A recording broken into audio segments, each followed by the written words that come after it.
Hello YouTube, this is the Sim Basketball Operator bringing an NBA 2K14 association commentary, and right now it's April in my association, so I'm looking at some draft prospects that can hopefully add to this team, become a future starter, a major contributor.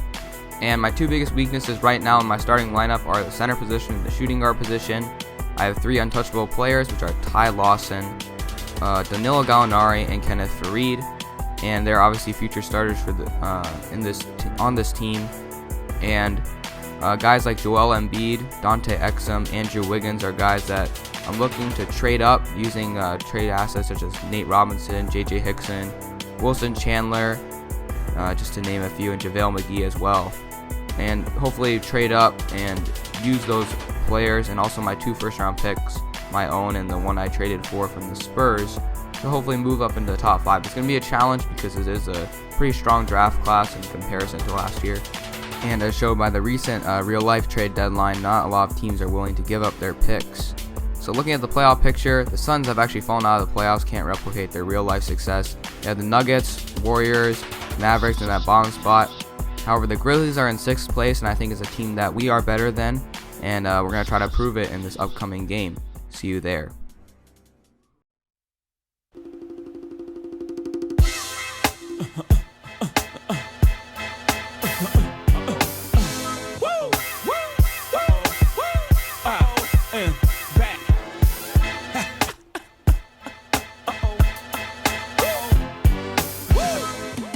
Ladies and gentlemen, H to the S1G66.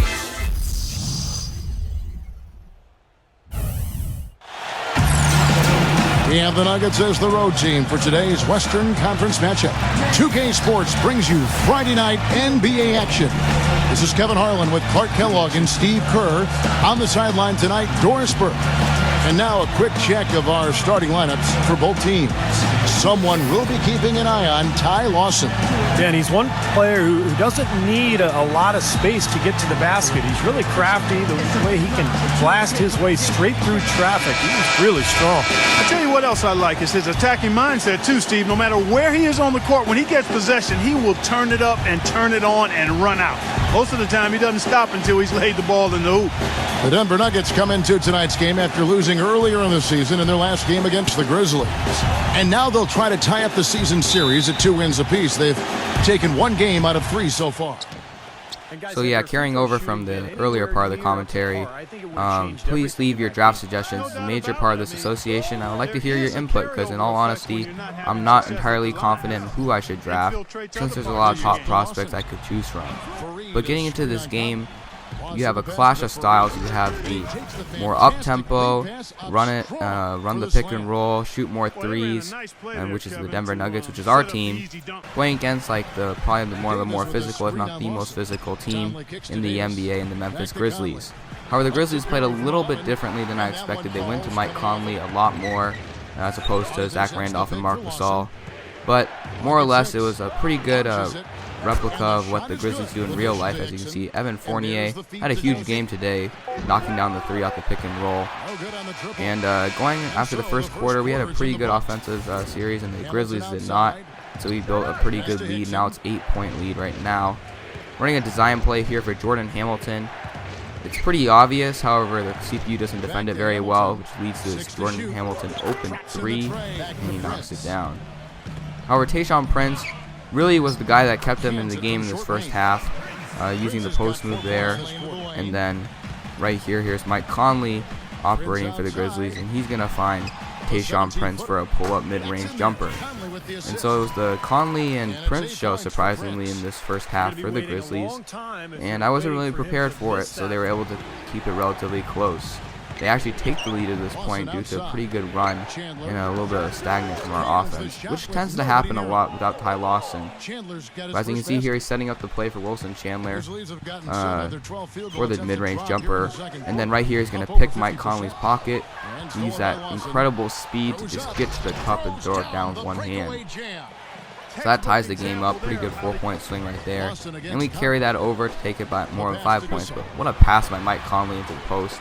And then Marc Gasol finishes with the easy right-handed hook over the smaller Kenneth Faried, which is really something I can't really do anything about it, as Evan Fournier strokes another 3, is that you have guys like Kenneth Reed, who's a pretty good defender in my eyes. I mean, his defensive awareness could go up a little bit, but something that hurts him a lot, especially being a power forward, is his height. He is only listed at 6'7", and it can become a problem against a guy like Marc Gasol, so they can't really switch between the power forward and the center. But here's Ty Lawson, though, finding Fareed, and he's showing off a bit of an offensive game right here, working in the post. Pretty good show of footwork, and a finish with the left hand here over Zach Randolph, who is by no means a great defender, but it's a promising sign from a player that I think has a future in this Denver Nuggets team. And right here, running a design play here from the out-of-bounds play, leading Randy Foye a sliver of daylight, and he knocks down the jumper. He, I think, was 0 for 6 in the first half, and oh my goodness, look at that alley-oop from Mike Conley to probably the most athletic player on this Grizzlies team, which is Ed Davis. A nice play right there, but Randy Foye is very inconsistent. I don't see him as a shooting guard for the future, especially since he's nearing 30 and he's probably going to start to decline. He could become like a good backup player, but his defense is not that good as well, which is something that I identified in my last video as a huge weakness for this team. Now here's Corey Joseph, our backup point guard who we acquired from San Antonio, knocking down the jumper, and then he's finding Jordan Hamilton. So he's doing an adequate job of filling in. Worst replay right here from 2K I've ever seen, but more on Corey Joseph is that he's doing a serviceable job backing up Ty Lawson, but it's really clear that without Ty Lawson, our offense becomes stagnant as Mike Miller beats the buzzer for the third quarter, and that was just really poor defense on my part. It wasn't really anything to do with the actual players. And then here's Tony Allen starting out the fourth quarter with a bang, my goodness, and one finish over, I think, 3 of my guys. Jordan Hamilton, J.J. Hickson, and Randy Foye were all in that poster. And then Marc Gasol showing off that offensive diversity right here, hitting the step back out of the post over Matt Bonner. Another guy acquired in that Spurs trade, but mainly the main assets were Corey Joseph and that first round pick.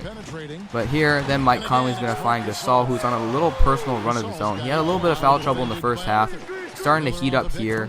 And then Mike Conley again, more Grizzlies, actually getting a right-handed layup. We all know that Mike Conley fails to finish the right hand a lot of times.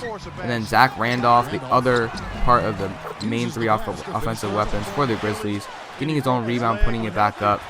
So I need an answer, and with a 1-point game, I lob it up to J.J. Hickson off the steal. Probably not the most efficient play, especially since we were trailing at that time, but I got the job done, and 2 points is 2 points. But Tayshaun Prince responds, and all of a sudden, using that early fourth quarter run, it's a really close game. But Randy Foye, who I just said was inconsistent, proved me wrong by hitting the big shot to take the lead. Now it was under 2 minutes left. Randy Foye just hit a huge shot to respond to the Tayshaun Prince 3, but we're leaving Mike Conley too much space, and he's going to draw the goaltending call, but it looked like it was going in anyways. Poor defense on my part, and now we are down by 1. But with Ty Lawson on the team, he may not have the closer signature skill, but I feel like he has the closer signature skill. Able to run efficient offense and create his own shot in multiple ways. But here he's going to find J.J. Hickson for the slam. And that's going to give us back the lead. Drawing 2 defenders and then kicking it down. Ty Lawson had a bunch of assists this game. He's actually second in the league in assists currently. And just stuff that I like to see from our point guard is he finds Randy Foye in the corner for the mid-range jumper.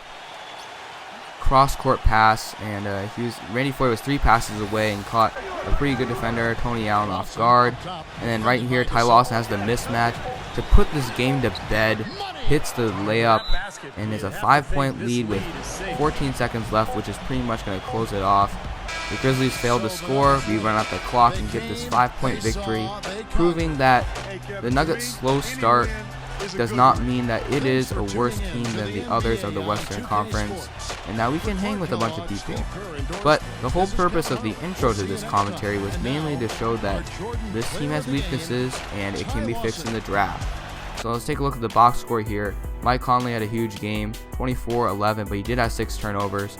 Then you have Tayshaun Prince chipping at 23, looking at the Detroit Pistons version of Tayshaun Prince. Marc Gasol with 12 points on 6-6 shooting.